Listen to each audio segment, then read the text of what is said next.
And welcome to Inside Jacksonville, a production of the University of North Florida School of Communication and the CW17. I'm Krista Branch. We're here each month with stories about life on the First Coast.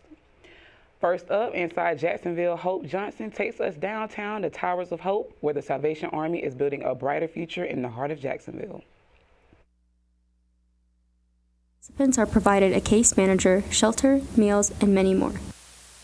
We have donors, friends, partners that come alongside the Salvation Army, pour into us and able to make us be successful in doing what we do each and every day, whether it's feeding the hungry, sheltering the homeless, providing basic services to those in need.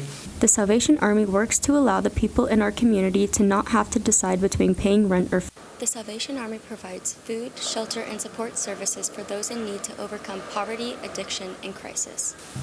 A prime example of this is with a participant named Jose Luis Munez, who falls into a category of not completely homeless but was unable to find a place to live permanently. Well, I'm currently searching for a place down near Tampa with my parents who want to retire here. So I had to find somewhere to live kind of abruptly. And so I went to Salvation Army over on Beach Boulevard. It's pretty nice. So you have a room for yourself for a certain fee. Bathroom facility, meals, 3 meals a day, and nice place to sleep. So it was a nice arrangement. Towers of Hope also provides church services and care right there on site. They run the same like every other church. It's like they have the Bible study, then they have the somebody preach. I believe that this work that we do is God's work, right? And it's very important to know that we don't do this alone. There's a lot of people behind the scene that you may not see in the cameras.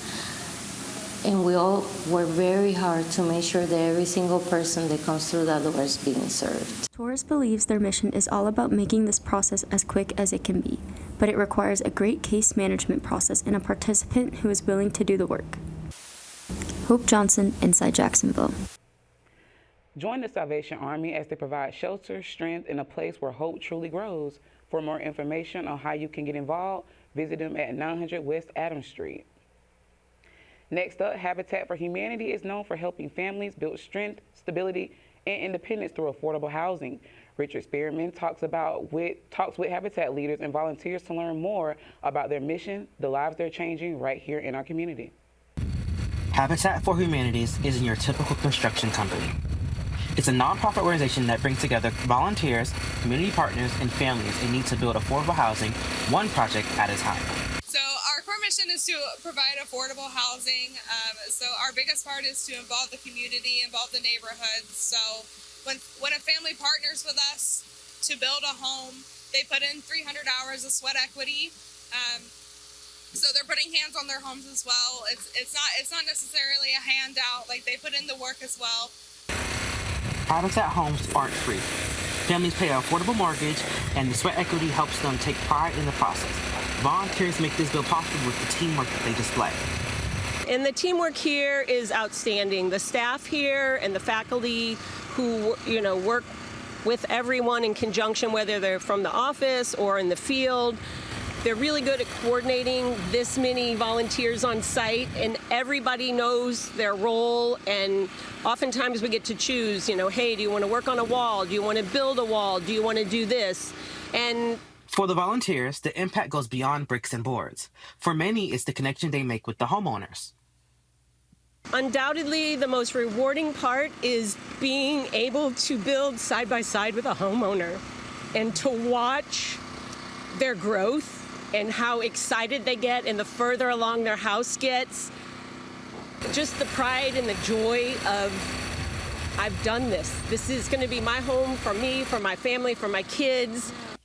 And while the work can be tough, volunteers say the experience is rewarding, and they hope more people will join them in their future builds.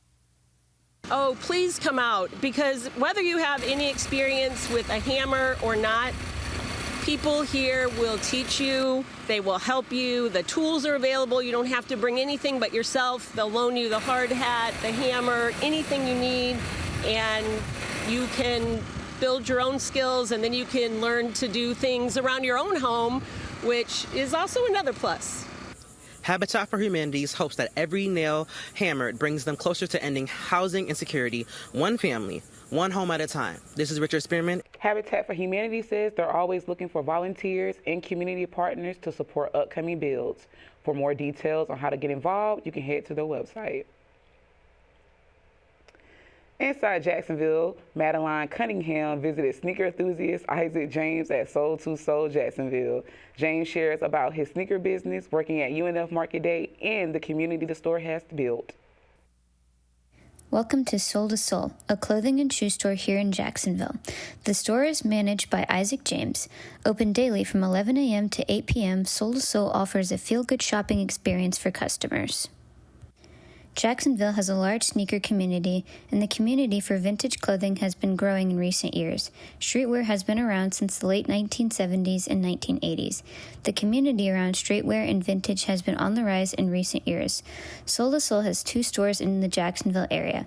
Isaac James is the manager for both stores, and he says he loves the community that's being built. But James doesn't just work at Soul to Soul. He also has his own sneaker business. He runs his own business, James with the Kicks, where he sells hard-to-find shoes such as Yeezys, Jordans, and much more. The people that come by and shop, and even if they don't shop, like, I'd rather for it to be a spot where people can kind of like chill and make it be like some type of like home in a sense. So that way, that's how I feel like you build the community and stuff. Luxury goods, including highly sought-after Supreme bags and Bear Bricks, are available for purchase. In addition to a welcoming atmosphere, the store offers a personal shopping experience to meet everyone's personal style, taste, and needs. Everybody's going to be into shoes. Now, what type of shoes just depends on the type of person you are. But as far as the clothing aspect, there's so many different varieties between vintage, you got streetwear, designer, stuff like that. So, you know, there's some people that might not appreciate certain clothing, but they might appreciate another one. It's just a perspective thing. James doesn't just work at Soul to Soul. He's also featured here at UNF Market Days every Wednesday from 10 a.m. to 2 p.m. Come check out James and all of his vintage clothing and sneakers. James and a few of his friends set up a tent at UNF's Market Days every Wednesday from 10 a.m. to 2 p.m. UNF students are invited to shop around and discover some of James's recent vintage finds. Shirts, hoodies, jackets, and pants are available for purchase. For more information on Soul to Soul, you can check out either of their Jacksonville store locations or on their Instagram at Soul to Soul Jacks. You can also check out James and his Instagram at James with the Kicks. Madeline Cunningham, Inside Jacksonville. If you have any interest in sneakers or clothing, check out James at Soul to Soul and at James with the Kicks on Instagram. Coming up on Inside Jacks, look at how the escape rooms craze is adding options for entertainment and fun. Also, after the break, we'll introduce you to a local band making its mark on the First Coast music scene. You're watching Inside Jacks on CW17.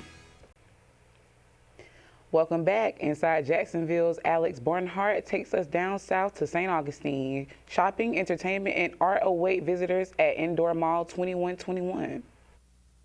Traffic varies at the Coconut Barrel, an artisan market off US 1. But the store is busiest around the holidays and monthly events, like the Coastal Country Market happening in September. Owner Corey Smith talks about her journey to opening up the Coconut Barrel. I thought, well, maybe I would sell some of my crafts. Well, I really couldn't find the right place, and so one day I was driving home, and I'm like, I just visited an antique mall. I thought maybe that would be a place for me, and it really wasn't. I just really cried out to the Lord, like, what am I going to do? You know, just tell me. And I just heard this like loudest vision, and he said to open a craft mall. We have a prayer wall. It's a place where people can go and put their prayers and also praises. There was this one customer that sticks out in mind that she says, no, you need to go put your prayer on Coconut Barrel's wall. She says, because every prayer I've put there is, you know, come to fruition. And so, you know, it's just a special thing. For her vendors, art has a similar impact on their lives. One vendor, Lynn Martin, teaches students her craft in Coconut Barrel's studio room. Creating something new. You can do it in the garden, you can do it in the kitchen. or you can do it with a pencil and paper, or you can do it with glass. It doesn't really matter. What matters to me is how it feels to you when you're doing it. That's the most important thing. Martin uses shattered, broken glass to create beautiful art. For her, the experience is like a metaphor for her own life.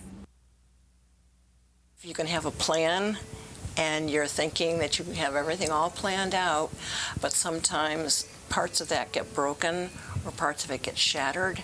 I need to just look at all these broken dreams, all this brokenness, whatever it is, and try and make something beautiful. Coconut Barrel employee Cheryl Gorecki works at the front counter and is a vendor at the market. She sells unique and practical hand-sewn items, such as bowl holders, hats, and bags. She says she puts a little piece of her heart into everything she makes. I find great enjoyment in making handmade things. The best part is making them for somebody to be able to gift to them or to just show and give from my heart. You're not going to find the same things that we have here anywhere else. These are all creative, all unique, and handmade. Stop by the Coconut Barrel today or any day at the 2121 St. Augustine Indoor Mall, where you can shop from over 200 local vendors. I'm Alex Barnhart. Join Alex at the Coconut Barrel, a unique place where there's something for everyone, shoppers, creatives, and art lovers alike. Looking for an escape from everyday stress? Inside Jacksonville's Noelle Mazer gives us an inside scoop on the best escape rooms in the city. Escape rooms are a new phenomenon that are appearing all over the world as a new form of entertainment. It's a very fast-growing source of entertainment. It's really popular with kids. Like I said, birthday parties are super common here now, too. But what makes Escapology stand out from other Jacksonville escape room games? I think Escapology can offer a more family-friendly environment. All escape rooms are fantastic, but Escapology directs all of our focus towards being available for families to come in and play all of our rooms without worry, and all of them are accessible to any level of escape room player. It doesn't have to be advanced. You can be a beginner, and you can still enjoy all of our rooms. We have a few here in Jacksonville, but Escapology is really the one that stands out the most. Compared to other escape rooms, Escapology has licensed games such as Scooby-Doo or Batman. So when we opened Batman, we had a lot of people come in like Batman attire just for that specific game. We had a guy show up dressed as Batman. We've had a lot of people come in because they've seen those specific games and they're like, oh my gosh, I love Scooby-Doo. I want to play that one. And we never would have had them come in if they hadn't seen those two specific rooms. And then that ended up making them want to play all of them, and now they're escape room enthusiasts, so it's super cool. My favorite escape room personally is going to be the Scooby-Doo room. I grew up watching Scooby-Doo with my mom, and so it has a very close part within my childhood, and when you play that game and go into it, it looks like you just stepped right into one of the episodes from the old Scooby-Doo shows. If you're interested in solving a mystery, head on down to Avenues Walk and try it out yourself. The people who work here are just so incredible and so dedicated to making a personal connection with each and every player that comes through these doors. And no matter if you are someone who's shy, someone who's never done escape rooms before, someone who's really outgoing, there is going to be a game master there for you and who will match your personality. You can book an appointment or you can just walk on in. Noelle Mazer, inside Jacksonville. If you're interested in finding a game that's perfect for you, check out your options at escapology.com and make an appointment today. From bars to music festivals, Jacksonville cover band scene is growing fast. Our Inside Jacks reporter Mia Tomer spotlights a group that adds color, character, a few unexpected notes to the city's soundtrack. On weekdays, Vanya Thompson is a paralegal. But come the weekend, she and her band, the Pink Paisleys, are bringing the noise to Jacksonville's local music scene. The band was born by accident back in 2018 at a Woman of Acoustic Night. The idea was to form an all-girl group, but when a lead guitarist was hard to find, that's when Fred Hamrick entered the picture. And I was working with another local band, and the call went out. They needed a lead guitar player on social media, and people started tagging me in it. Hamrick won them over by performing two of their hardest songs, and with energy they couldn't ignore. 4 girls, 1 guy seems to be working, poor Freddie. But yeah, he even has a pink guitar, so he's doing well with that. It's okay. Now known lovingly as Mr. Freddie, he's blended into the band like family.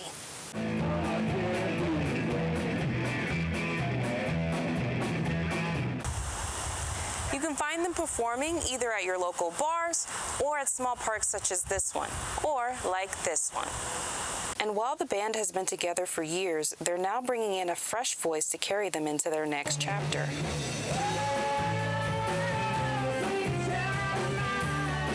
I have written some songs, and we incorporated a song that I wrote into the set list, so I'm really happy that they wanted to have my songs in the band, and I really appreciate that. The Pink Paisleys have built their reputation on keeping the crowd engaged, switching genres, and bringing high energy to every performance. I mean, we get a lot of energy from the crowd. If the crowd's into it, then our energy level goes up too. The formula works. The group won Folio Weekly's Best Local Band and is booked every weekend for the rest of the year. Because I like to cut up and goof off and have a good time myself, and I just hope it's, infectious.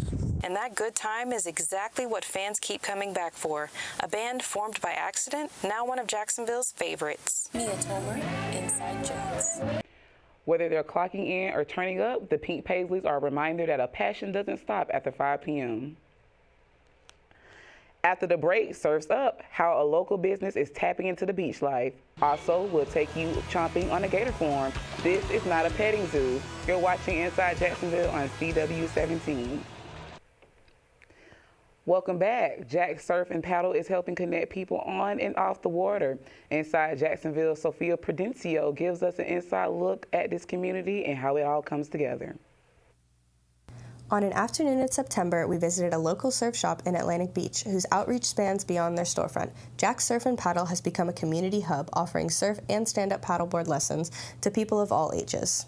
The diversity that they offer, you can be running, serving some coffees, some mimosas, or just like showing people all type of like clothing as a brand. But the most fun and important for me is just like helping people to bring them to the water and give them the experience to get them closer to the ocean. Jack Surf and Paddle is dedicated to offering a fun and healthy activity that everyone can enjoy. At least annually, they team up with the Wounded Warrior Foundation to use surfing as a path to recovery. Yeah, it's super fun. We also offer some events from Wounded Warrior as a surf therapy, which is part of my brands that we're feeling more connected. Jack Surf and Paddle sits just steps away from the water, making it the perfect stop before or after a day at the beach. The people that come in, we actually have a lot of regulars that come into the bar or for like a morning coffee, and I've gotten some of my best friends out of working there, and they're just like a big family now. From teaching first-time surfers to bringing locals together, Jack Surf and Paddle has grown into more than just a surf shop. It's become part of the Atlantic Beach community. Most definitely there's a community. Like I said before, there's a lot of regulars that come in. This is kind of like their space. They all get Tonias and they sit around and they watch football games when it's football season, or they just come and say hi and check on us. And sometimes they even bring us food whenever we're working like the whole day throughout the summer. And we even had like a little 4th of July party. So yeah, I would definitely say there's a community at JSP. I would say my early morning shifts with Savani when we open together, we just put on music and we blast it, and people come in for their morning coffee and they hang out with us, and we get a lot of work done, but we have a lot of fun doing it. We're always dancing, or she's introducing new Hispanic music to me and teaching me how to dance. So I would say that's definitely my favorite. There's a lot of like running back and forth, especially if you're alone when you're working retail, bar, and the coffee bar. But it's really fun because I always have something to do. So there's a lot that really goes into it because you're constantly cleaning, people coming in all the time, sand from all the surf lessons, and we bring in the boards at the end of the night. So it's always really sandy in there. So definitely I'm always cleaning or doing something. Whether it's catching waves or finding your balance on a paddleboard, the shop's mission goes beyond the water, creating connections that last well after the tide rolls out. Sophia Prudencio, Inside Jacksonville. If you'd like to join in on the fun, you can visit jacksurfandpaddle.com for more info. Next, Inside Jacksonville, Daniel Semino takes us behind the scenes at the St. Augustine Alligator Farm to learn more about their wildlife conservation efforts. Nestled near the coast of St. Augustine, right off of State Road A1A, the St. Augustine Alligator Farm is one of Florida's longest continuously running attractions, having opened on May 20th, 1893. In that time span, the park has grown its reputation as one of the premier reptile conservation sites in the world. So, I came here in '92, but this place has a long history. It goes way back to cowboy days. It used to be on the Anastasia State Park. That area where the alligator farm used to be is now underwater, which isn't good for an alligator farm. So they moved here in the 20s, and it was purchased by the current owner's family in the 30s, and been owned by the same family since then. And this habitat right here has always housed large alligators ever since that time. They support conservation efforts not only by donating a portion of their revenue to wildlife conservation organizations, but also by utilizing their own in-house facilities, such as the Crocodile Nursery. So I have brought out a dwarf crocodile to show. This is one of the babies that we currently have. They are a little over a year old, and this species is a very special species that we've hatched out recently because they are the first of a newly recognized species of dwarf crocodile, the first ever born at a zoological facility. We are a unique facility as far as we focus on reptiles, and we focus on crocodilian for that matter. So we have 25 different species of crocodilian that you can see when you come to visit. It's no secret that conserving crocodilians is the specialty of the St. Augustine Alligator Farm. But what you probably don't know if you haven't visited is that there are exhibits of the fuzzy and feathered varieties as well. Apart from all of the reptiles you can find in the various exhibits, the Alligator Farm also plays host to over 35 different species of birds and mammals, including lemurs, vultures, owls, armadillos, rabbits, and more. The reptiles are going to be ectotherms or cold-blooded animals, so they eat maybe once a week, whereas the birds and mammals are a little more demanding than that, so they require us to feed them about twice a day at least, and they make bigger messes, so we do a lot of cleaning. So we are always busy. There is never a downtime for us. There's always something to do here. At the St. Augustine Alligator Farm, it's not just about showcasing wildlife to the public, it's about securing a future for the species that depend on us the most. Daniel Cimino, Inside Jacksonville. For more information on events, tickets, and how you can contribute, visit their website at alligatorforum.com. Well, that's a wrap for this edition of Inside Jacksonville. If you missed anything from today's program, just visit our website, unftv.com, and look under the Digital Journalism tab, where you'll find expanded versions of our stories, photos, interviews, and other extras. Again, that's unftv.com. You can also find us on Instagram, Facebook, X, and YouTube at Inside Jacks UNF. From all of us here at Inside Jacksonville, thank you for joining us, and we'll see you next month right here on the CW17.